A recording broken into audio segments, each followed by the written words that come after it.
Students, आज जो हम करने वाले हैं दैट इज़ एल्काइन। ठीक है, ये 4th चैप्टर का ही हमने जो है फर्स्ट चैप्टर कर लिया था। After first chapter we have started our chapter fourth chapter has 2 parts, A part and B part. A part contains dienes which we already have completed. Now we are going to start the second part, that is alkynes. ठीक है, तो what is alkynes? Alkynes होते क्या हैं? आपको पता है alkynes क्या होते हैं? हाइड्रोकार्बन्स होते हैं। क्या होते हैं? हाइड्रोकार्बन्स होते हैं, जिनका जनरल फार्मूला क्या होता है? दैट इज CnH2n-2 होता है। क्या होता है? CnH2n-2 होता है। और ये क्या होते हैं? आइसोमेरिक होते हैं विद डाइन्स के साथ। ये हमने पिछली बार पढ़ा था। ठीक है, जनरली ये क्या कंटेन करते हैं? इनके बीच में कार्बन और कार्बन के बीच में क्या प्रेजेंट रहता है? Triple bond. और उस ट्रिपल बॉन्ड में से एक तो होता है हमारा सिग्मा बॉन्ड, और साइड वाले दो क्या होते हैं? हमारे पाई बॉन्ड क्या होते हैं? प्रेजेंट होते हैं। ठीक है, अगर हम इनकी नेमिंग की बात करते हैं तो आपको पता है कि एल्केन नॉर्मल वर्ड में अगर हम एन हटा के क्या लगा दें? YN लगा दें तो वो हमारा क्या हो जाता है? IUPAC नेम में हम क्या करते हैं? उसका यूज़ करते हैं। कुछ कॉमन नेम भी हमें याद करने की ज़रूरत है, जैसे CH डबल बॉन्ड CH। इसका IUPAC नेम तो आप बता देंगे, दैट इज़ इथाइन। लेकिन इसका कॉमन नेम भी आपको याद रखना है, दैट इज़ एसिटाइलिन। बहुत जगह ये नेम क्या होता है? यूज़ होता है। और आप क्या याद रखिए? एक अलाइलिन का नाम याद रखिए। अलाइलिन क्या होता है? CH3C triple bond CH। ये क्या होता है? हमारा अलाइलिन होता है। क्या होता है? अलाइलिन। अब ये नहीं भी मैडम पीछे इन लग रहा है तो मैम ये तो क्या होना चाहिए था? एल्कीन होना चाहिए था। ये कॉमन नेम है इनके। ठीक है, लेकिन यही IUPAC में हम बात करते हैं तो इसका नेम क्या हो जाता है भाई? प्रोपाइन हो जाता है। ठीक है, हो जाएगा। इसकी IUPAC नेमिंग आप कर सकते हैं, बिल्कुल कर सकते हैं ना। हमने पहले जो है प्रीवियस सेमेस्टर में आपको बहुत सारी IUPAC नेमिंग करवाई थी। सेम ऐसे ही क्या है, कोई भी आपको स्ट्रक्चर दे देगा वो और उसका IUPAC नेम आपसे क्या है? पूछ लेगा। ठीक है, अच्छा ये भी चीज़ इंपॉर्टेंट है नोट करने की। कुछ कंपाउंड क्या करते हैं? Triple as well as double bond contain करते हैं। ऐसे कंपाउंड का कॉमन नेम क्या होता है भाई? जो है एल्कीन आइंस। देखो क्या है? इन मतलब डबल बॉन्ड, आइन मतलब ट्रिपल बॉन्ड। एल्कीन आइंस इनको हम बोल देते हैं। और कॉमन नेम और IUPAC नेम में हम इनको कैसे लिखते हैं? देखो, तो ट्रिपल बॉन्ड को पहले हायर प्रायोरिटी देते हैं, तो नंबरिंग वहाँ से स्टार्ट करनी होती है जहाँ ट्रिपल बॉन्ड क्या आ रहा है? पहला आ रहा है। तो 1 2 3 4 5। तो हमारा यहाँ पर क्या लगा हुआ है भाई? पहली बात तो ये क्या है? 5 कार्बन का है तो ये पेंट हो गया। ठीक है, 3 पोजीशन पे डबल बॉन्ड है, 3 इन, और 1 पे क्या लगा हुआ है? आइन लगा हुआ है। तो ये हो गया पेंट 3 इन 1 आइन क्या है? लगा हुआ है। क्या हो जाएगा? इसका नेम हो जाएगा। ठीक है, तो ये क्या हो जाएगा? एल्कीन आइंस नाम क्या हो जाएगा? एल्कीन आइंस इनका नाम क्या हो जाएगा? Common name. ठीक है, जनरल नेम हो जाएगा इनका। ठीक है, अच्छा अब एक और नाम होता है एल्काइनाइल। क्या होता है? एल्काइनाइल ग्रुप क्या होता है? अगर हम क्या कर दें, ये जो हमारा स्ट्रक्चर है दैट इज C, ये कॉमन स्ट्रक्चर है। अगर मैं इसमें इस हाइड्रोजन को रिप्लेस करके कोई भी R ग्रुप लगा दूं तो उसी को हम क्या बोल देते हैं? एल्काइनाइल बोल देते हैं। क्या बोल देते हैं? एल्काइनाइल क्या है? हम उसको बोल देते हैं। ठीक है, अब जैसे ये देखो, ये हमारा क्या था? इथेनाइल था, इथाइनाइल हो गया। क्यों? क्योंकि यहाँ पर ये जो हाइड्रोजन था हमने उसको रिप्लेस करके क्या लगा दिया? एक R ग्रुप लगा रखा है। तो इसका कॉमन नेम क्या हो गया भाई? इसका नाम क्या हो जाएगा? इथाइनाइल हो जाएगा। इथाइनाइल। ठीक है, वैसे हम क्या यूज़ कर रहे थे word? We are using only YNA। यहाँ पर क्या है हमारा? YNYL हो जाएगा। ठीक है, तो ये क्या हो जाता है? एल्काइनाइल ग्रुप्स होते हैं हमारे। तो एल्काइनाइल ग्रुप क्या होते हैं? एक तरह से क्या होते हैं? सब्स्टिट्यूशन। जैसे हम, अगर मैं आपको कहूँ ये हमारा क्या है? मीथेन है। इस मीथेन में एक हाइड्रोजन को लगा के जब हम एक क्लोरीन लगा देते हैं, इसको हम क्या बोलते हैं? Methyl chloride. YL लगा देते हैं ना पीछे, तो ये भी तो वही है ना। एल्काइल था, L वर्ड हटा दो, पीछे क्या लगा दो? NYL लगा दो। ठीक है, क्योंकि यहाँ पर भी तो हमने एक हाइड्रोजन को क्या कर दिया है? सब्स्टिट्यूट कर दिया है। तो इसलिए हमने क्या किया? इस कॉमन वर्ड में दैट इज एल्काइल, ये था हमारा। ठीक है, बिल्कुल था भाई। ये देखो क्या था हमारा? एल्काइंस। ALKYNES क्या है हमारा? ALKYNES। तो आप क्या कीजिए? ALKY को रहने दीजिए, N भी रहने दीजिए, ES को हटा के क्या लगा दीजिए? YL लगा दीजिए। ES को हटा के क्या लगा दिया? एल्काइंस में हमने ES को हटा के क्या लगा दिया? YL लगा दिया। क्यों? क्योंकि यहाँ भी क्या हो गए? सब्स्टिट्यूटेड एल्काइंस हो गए हैं। तो सब्स्टिट्यूटेड एल्काइंस को हम क्या बोलते हैं? एल्काइनाइल्स बोलते हैं। ठीक है, याद रखना है, कई बार ये कंफ्यूज करती हैं। सब्स्टिट्यूटेड जो हमारे एल्काइंस होते हैं उनको हम क्या बोलते हैं? एल्काइनाइल्स बोलते हैं। ठीक है, वो ग्रुप हमारे जो क्या कंटेन करते हैं? Double as well as triple bond contain करते हैं, उनको हम जनरली क्या बोलते हैं? एल्कीनाइल्स बोल देते हैं। क्या बोल देते हैं? एल्कीनाइल्स बोल देते हैं। ठीक है, और ये क्या हो जाते हैं? हमारे एल्काइनाइल्स हो जाते हैं। ठीक है, और वो क्या है, एल्काइंस होते हैं नॉर्मली। आइसोमेरिज्म्स की बात करें, स्ट्रक्चरल आइसोमर, तो ये क्या करते हैं, चेन आइसोमेरिज्म की एग्जिबिट करते हैं, पोजीशन भी एग्जिबिट करते हैं, फंक्शनल भी और रिंग चेन में भी क्या रहते हैं, प्रेजेंट रहते हैं। फॉर एग्जांपल चेन आइसोमेरिज्म में क्या होता है, मॉलिक्यूलर फार्मूला सेम होता है, चेन में डिफरेंस आ जाता है। जैसे यहाँ देखिए ये है 1 पेंटाइन और ये क्या है हमारा 2 मिथाइल 1 ब्यूटाइन। अब आप इसके चेन के देखेंगे तो चेन क्या है, ये लीनियर है, ये क्या है, ब्रांच है, लेकिन इनका मॉलिक्यूलर फार्मूला क्या है, सेम है। पोजीशन में क्या हो जाएगा, डबल बॉन्ड की पोजीशन, ट्रिपल बॉन्ड की सॉरी पोजीशन चेंज हो जाएगी। यहाँ पर ये 1 ब्यूटाइन है, यहाँ क्या है, 2 ब्यूटाइन है, ठीक है। और यहाँ देखिए फंक्शनल ग्रुप, फंक्शनल आइसोमेरिज्म में क्या हो जाएगा, फंक्शनल ग्रुप क्या हो जाएगा, चेंज हो जाएगा। जैसे अभी हमने बात की थी पीछे कि इनका भी जनरल फार्मूला हमारे एल्काइन का भी CnH2n-2 होता है और डाइंस का भी क्या होता है, CnH2n-2। तो ये क्या है, फंक्शनल आइसोमेरिज्म एग्जिबिट करते हैं। तो फंक्शनल में मॉलिक्यूलर फार्मूला सेम रहता है, फंक्शनल ग्रुप डिफरेंट हो जाते हैं, ट्रिपल बॉन्ड है, यहाँ डबल बॉन्ड हो जाएगा, ठीक है। सेम रिंग चेन आइसोमेरिज्म्स होता है। रिंग चेन में क्या होता है, मॉलिक्यूलर फार्मूला सेम होता है, लेकिन एक रिंग की फॉर्म में प्रेजेंट रहता है हमारा, और वो क्या है, चेन की फॉर्म में भी क्या है, एग्जिबिट जो है प्रेजेंट रह सकते हैं। जैसे अगर आप इसको और इसके मॉलिक्यूलर फार्मूला को कंपेयर करें तो ये क्या है हमारा, ये भी सेम है, ये भी सेम है, लेकिन ये चेन की फॉर्म में है, ये किस फॉर्म में है, साइक्लिक फॉर्म में प्रेजेंट है। नेक्स्ट बात करते हैं टर्मिनल और नॉन टर्मिनल एल्काइंस क्या होते हैं। टर्मिनल एल्काइन मतलब जहाँ पर जो ट्रिपल बॉन्ड है वो कॉर्नर पर प्रेजेंट रहता है, ठीक है। और नॉन टर्मिनल क्या होते हैं, जहाँ कॉर्नर में प्रेजेंट ना रह के ट्रिपल बॉन्ड सेंटर में रहता है। जैसे यहाँ देखो, यहाँ पर जो ट्रिपल बॉन्ड है वो कहाँ है, कॉर्नर पे है, तो ये किसका एग्जांपल है, टर्मिनल एल्काइन का। यहाँ पर ट्रिपल बॉन्ड क्या है, सेंटर में है, तो ये किसका एग्जांपल है आपका, नॉन टर्मिनल एल्काइन का, क्योंकि यहाँ पर क्या है, बीच में क्या है, डबल बॉन्ड क्या है, प्रेजेंट है। स्ट्रक्चर अगर हम बात करते हैं एल्काइन की, तो एल्काइन के अंदर कितने कार्बन एटम होते हैं, 2 कार्बन एटम होते हैं। कितने कार्बन एटम होते हैं भाई, 2 कार्बन एटम, 1 कार्बन 2 कार्बन। हर एक कार्बन के पास कितने इलेक्ट्रॉन होते हैं भाई, 4 होते हैं। इस कार्बन के पास भी क्या है, 4 हैं। एक S है और 3 क्या है, P है। इसके पास भी एक S है और एक क्या है, 3 P है। तो इसके अंदर क्या होता है, एक S और P हाइब्रिडाइज्ड होके क्या बना लेते हैं, sp। और इस कार्बन के अंदर भी क्या होता है, एक S और P हाइब्रिडाइज्ड होके क्या बना लेते हैं, 2 नए ऑर्बिटल बना लेते हैं, that is sp hybrid orbital. अब क्या होते हैं, इसके पास 2 sp हाइब्रिड हैं, इसके पास 2 sp हाइब्रिड हैं, 2 इसके पास sp हाइब्रिड हैं, 2 इसके पास sp हाइब्रिड है, और ये 2 बाकी जो p ऑर्बिटल रह गए ये क्या रहते हैं, कार्बन के पास अनहाइब्रिडाइज्ड फॉर्म में क्या रहते हैं, प्रेजेंट रहते हैं। अब इसमें से जो ये p है ना, ये pz ऑर्बिटल है, और pz ऑर्बिटल हमेशा कहाँ रहता है आपका, जो है अलोंग द एक्सिस क्या रहता है, प्रेजेंट रहता है। sb क्या है आपका, अलोंग द एक्सिस क्या रहेगा, प्रेजेंट रहेगा। तो इसका sp और इसका sp, अब क्या होगा, यहाँ पर एक sp 2 sp हाइब्रिडाइज्ड ऑर्बिटल है, ये s था, ये p था। इन्होंने क्या किया, आपस में क्या कर लिया, हाइब्रिडाइजेशन कर ली और क्या बना लिया, 2 नए ऑर्बिटल बना लिए, दैट जिसको हम क्या बोल रहे हैं, sp हाइब्रिडाइज्ड बोल रहे हैं।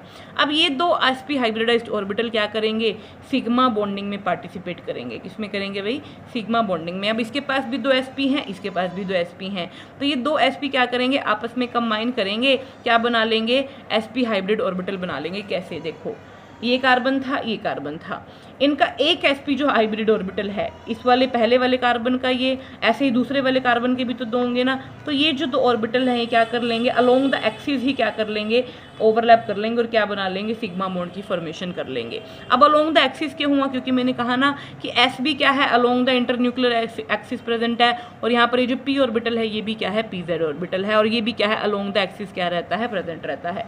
तो इनकी जो ओवरलैपिंग होगी ये भी क्या होगी, अलोंग द एक्सिस होगी।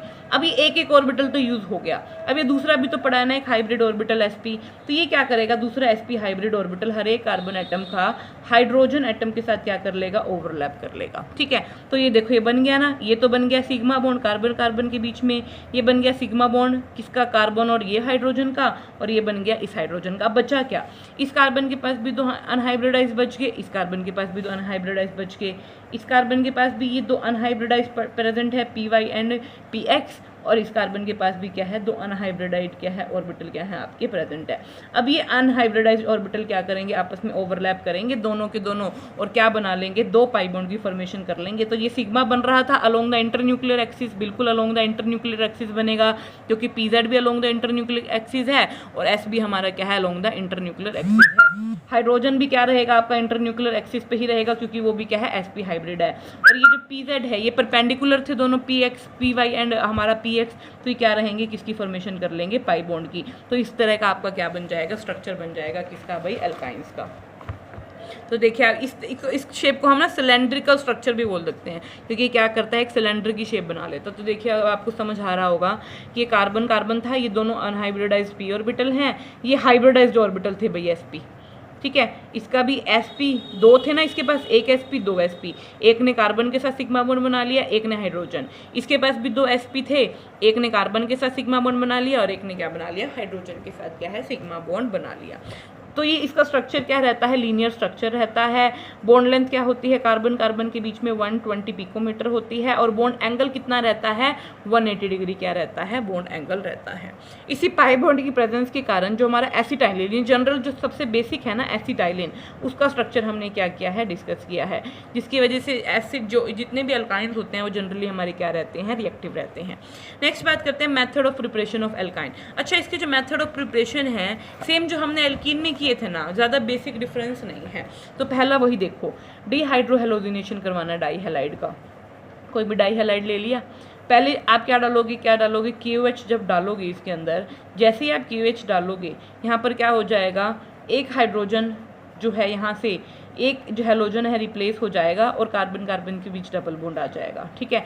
अब क्या करोगे आप, इसको सोडियम अमाइड की प्रेजेंस में जब रिएक्ट करवाओगे तब क्या है, ये जो दूसरा हैलोजन है ये भी क्या हो जाएगा, रिमूव हो जाएगा, और क्या बन जाएगा आपके पास, एल्काइन की फॉर्मेशन हो जाएगी। जैसे यहाँ देखिए ये आपको दे दिया उसने कंपाउंड, और यहाँ अगर आपको मान लो ऐसे लिख के दे दिया एल्कोहलिक KOH और नीचे लिख के दे दिया NaNH2, तो आप समझ जाइएगा पहले आपको क्या करवाना है। यहाँ क्या हुआ होगा, पहले KOH ने एक ब्रोमीन को निकाला होगा, बिल्कुल निकाला होगा, फिर जो है NaNH2 ने दूसरे ब्रोमीन को निकाला होगा, जब पहले को निकाला होगा डबल बॉन्ड आया होगा, दूसरे को निकाला होगा ट्रिपल बॉन्ड, और किसकी फॉर्मेशन हो जाएगी, एसिटाइलिन की फॉर्मेशन हो जाएगी, ठीक है।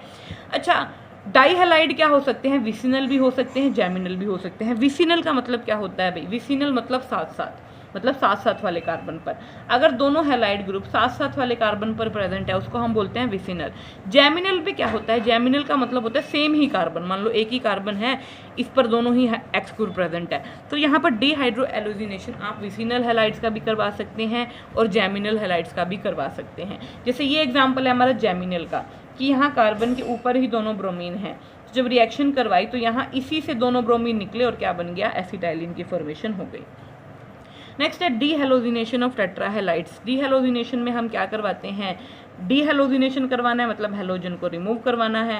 तो जब आप टेट्राहेलाइड की जिंक की प्रेजेंस में रिएक्शन करवाते हैं तो सारे हेलाइड ग्रुप रिमूव हो जाते हैं और क्या बन जाता है, ट्रिपल बॉन्ड बन जाता है। ये आपको ध्यान रखना है, ठीक है।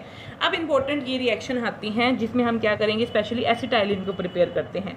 पहला कैल्शियम कार्बाइड की जब हम क्या करवाते हैं, वाटर के साथ रिएक्शन करवाते हैं तो एसिटाइलिन बनता है, इंपॉर्टेंट रिएक्शन है। ये भी इंपॉर्टेंट है, डीहेलोजिनेशन ऑफ हेलोफोम। हेलोफोम क्या होता है हमारा, CH3 को हम क्या बोलते हैं, CH3 को हम क्या बोलते हैं, हेलोफोम। इसका जब हम क्या करवाते हैं, किसके साथ रिएक्ट करवाते हैं, इसको सिल्वर के साथ रिएक्ट करवाते हैं तो ये क्या है, ये अलग से रिमूव हो जाता है, हमारे पास किसकी फॉर्मेशन हो जाती है, एसिटाइलिन की। उसके बाद इंपॉर्टेंट जो आपको करनी है वो करनी है कोल्ब इलेक्ट्रोलाइसिस। कोल्ब इलेक्ट्रोलाइसिस में हम क्या करते हैं, एसिटाइलिन को प्रिपेयर करने के लिए पहली बात तो ये रिएक्शन यूज़ होती है। इसमें हम क्या करते हैं, इलेक्ट्रोलाइसिस का प्रोसेस करके किसी भी कंसनट्रेटेड सोल्यूशन ले लेते हैं, किसका, मैलिक एसिड का, या तो सोडियम साल्ट या पोटेशियम साल्ट, या फिर फ्यूमेरिक एसिड का सोडियम साल्ट या पोटेशियम साल्ट। तो जब इसके सोल्ट का हम इलेक्ट्रोलाइसिस करवाते हैं, कंसनट्रेटेड सोल्यूशन लेते हैं पहली बात तो इनका, और इनका जब हम इलेक्ट्रोलाइसिस करवाते हैं तो क्या हो जाता है, हमारे पास एसिटाइलिन की फॉर्मेशन हो जाती है। जैसे देखो ये हमारे पास मैलिक एसिड था, यहाँ हाइड्रोजन होता तो ये मैलिक एसिड होता, हमने सोल्ट ले लिया तो क्या लगा दिया, पोटेशियम लगा दिया। इसका इलेक्ट्रोलाइसिस जब करवाया तो क्या बना दिया भाई, इसने एसिटाइलिन बना दिया, ठीक है। आगे देखा, हायर एल्कीन्स की भी प्रिपरेशन कर सकते हैं हम, किसका यूज़ करके, एसिटाइलिन का यूज़ कर, जैसे एल्काइलेशन ऑफ सोडियम एसिटालाइड। जब हमारे पास एल्काइन है ये वाला, इसका अगर हम सोडियम अमाइड के साथ लिक्विड अमोनिया में रिएक्शन करवाएं तो ये पहले क्या बना लेगा, सोल्ट बना लेगा, यहाँ हाइड्रोजन रिमूव हो जाएगा और यहाँ सोडियम लग जाएगा। और जब आप इसकी रिएक्शन करवाएंगे किसके साथ, एल्काइल हैलाइड के साथ, तो अब हैलाइड क्या करेगा, ये R जो ग्रुप है ना, ये और एक और जाके इस कार्बन से क्या हो जाएगा, अटैच हो जाएगा। तो देखिए स्टार्टिंग मटेरियल हम क्या लेकर चले थे, 3 कार्बन वाला, हमारा एल्काइन, हमें मिल कितने कार्बन का गया, 4 कार्बन का एल्काइन। तो अगर आप क्या करवा दें NaNH2 और लिक्विड अमोनिया और नीचे क्या ले ले R-X ले ले, एल्काइल हैलाइड ले ले, तो हम क्या करवा सकते हैं हायर एल्काइल्स की प्रिपरेशन क्या है हम करवा सकते हैं। जैसे इसका मैकेनिज्म देखिए क्या होगा, ये क्या बना है हमारे पास, एक आयन बन गया अनायन C triple bond C negative. अब ये क्या करेगा, इस R ग्रुप के ऊपर अटैक करेगा। देखिए ये जो हमारा एसिटाइल आयन बना है ये R ग्रुप के ऊपर अटैक करेगा, ये हेलोजन यहाँ से निकलता बनेगा और क्या बना लेगा, हायर एल्काइन बना लेगा। और ये जनरली क्या है, SN2 रिएक्शन है। क्या है SN2 मतलब ये सिंगल स्टेप में क्या हो रही है, ये रिएक्शन हो रही है। ठीक है, फिजिकल प्रॉपर्टीज, फिजिकल स्टेट की बात करें तो पहले 3 मेंबर्स ये गैसेज होते हैं, बाद वाले लिक्विड हो जाते हैं। ठीक है, melting point and mailing point इनका इंक्रीज करता है जैसे जैसे मॉलिक्यूलर वेट क्या करता है, इंक्रीज करता है। सोल्युबिलिटी की बात करें तो ये वाटर में इंसोल्यूबल हैं बट सोल्यूबल होते हैं ये ऑर्गेनिक सॉल्वेंट में। केमिकल प्रॉपर्टीज की बात करें तो देखिए कार्बन के बीच में कितने बॉन्ड हैं, ट्रिपल बॉन्ड है, जिसमें से 1 सिग्मा है, 2 पाई है। अब ये 2 पाई बॉन्ड की प्रेजेंस होने की वजह से 2 पाई बॉन्ड है, इसका मतलब क्या है, 2 पाई बॉन्ड की प्रेजेंस होने की वजह से एल्काइन क्या करता है, बहुत सारी रिएक्शन शो करता है, like addition reaction, oxidation reaction and polymerisation reaction.